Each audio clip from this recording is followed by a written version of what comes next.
Assalamualaikum warahmatullahi wabarakatuh. Selamat datang kembali, selamat datang di channel Jisandra. Itu yang intro dulu.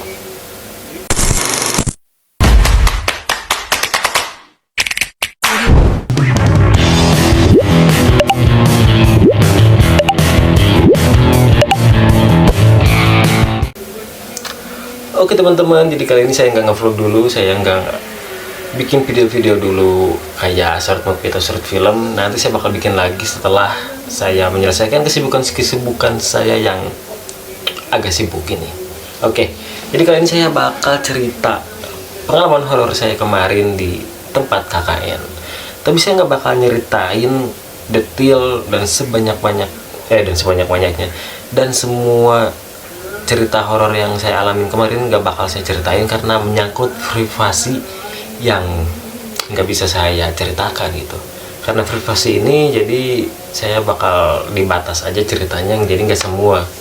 Jadi mohon maaf kalau misalkan kurang seram, karena yang seram-seramnya di cut lah gitu. Kenapa di cut? Bukan karena saya nggak mau ceritain, bukan, tapi karena itu tadi menyangkut privasi. Oke, mode cerita hantu dimulai.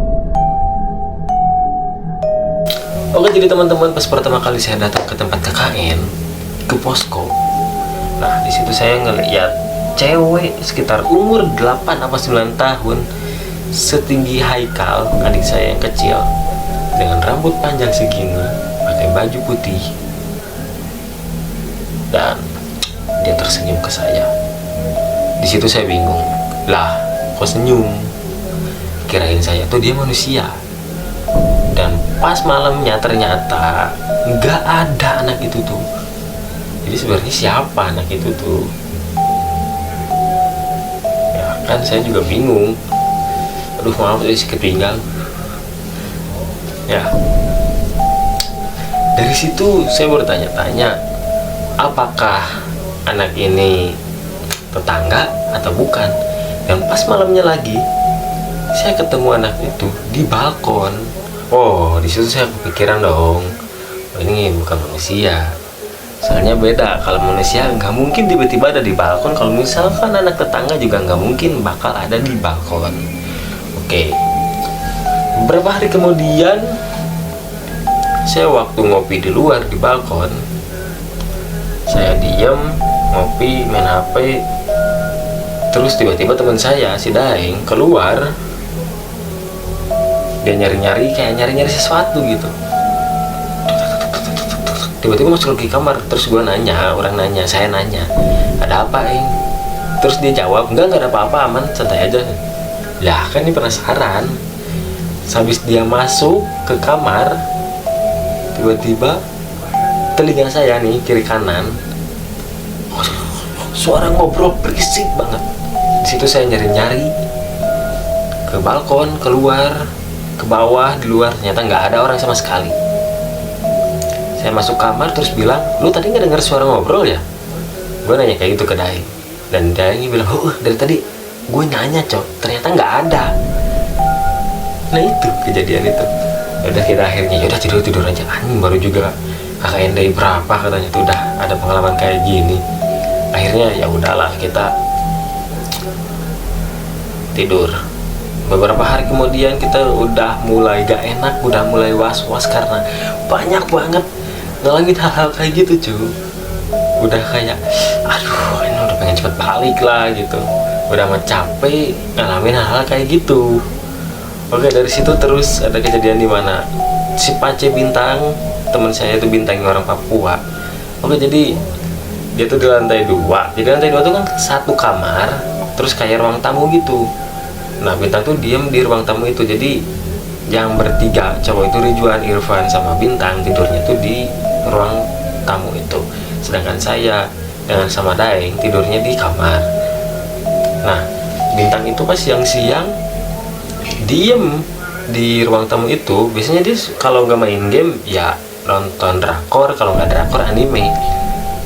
Ya tuh lagi di situ, semuanya cowok pada di bawah di ruang makan, di ruang tempat kumpul sama cewek-cewek gitu. Nah Bintang tuh kayak ngeliat, loh ada kaki siapa tuh gitu.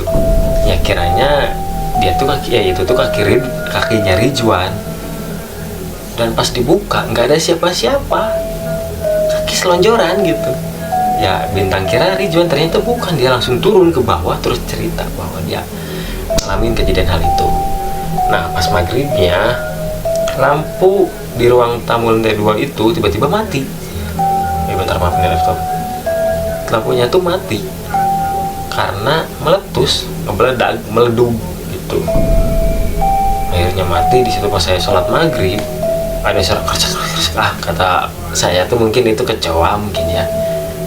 Dan tahu nggak, pas saya beres selesai sholat, tangan segini nih kelihatan nembus tembok anjay. Saya nggak kaget lah. Oke, kayak gitu. Pokoknya ada beberapa kejadian yang saya skip lah. Intinya saya langsung situ ngalamin kejadian. Maaf saya nggak ceritain karena ada privasi yang harus saya jaga. Terus pas perpisahan KKN di kantor desa, di balai desa, saya ngobrol sama orang tua mamahnya si lupa, si Naila. Nah mamahnya si Naila itu cerita bahwa daerah situ emang masih banyak banget kejadian hal-hal kayak gitu.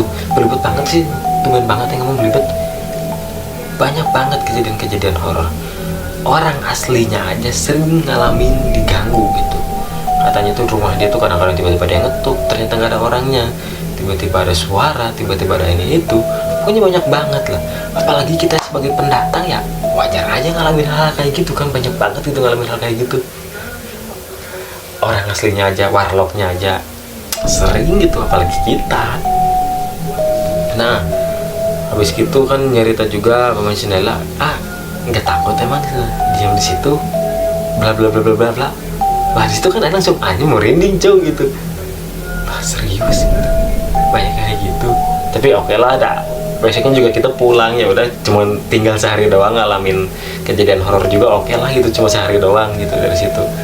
Nah pas malamnya, pas kita udah beres perpisahan di desa, saya tuh mau beli kopi Nescafe ke pinggir jalan. Jadi ya jalan dulu lah jauh gitu ke jalan raya. Habis dari situ ke jalan raya orang udah beli Nescafe. Di situ kepikiran tuh ada jalan kan ke gang dari masjid lah. Orang pengen motong jalan lah gitu biar nggak terlalu jauh. Oke di situ orang nggak inget motong jalan itu tuh banyak rumah kosong, ngejajar rumah kosong. Nggak inget di situ tuh.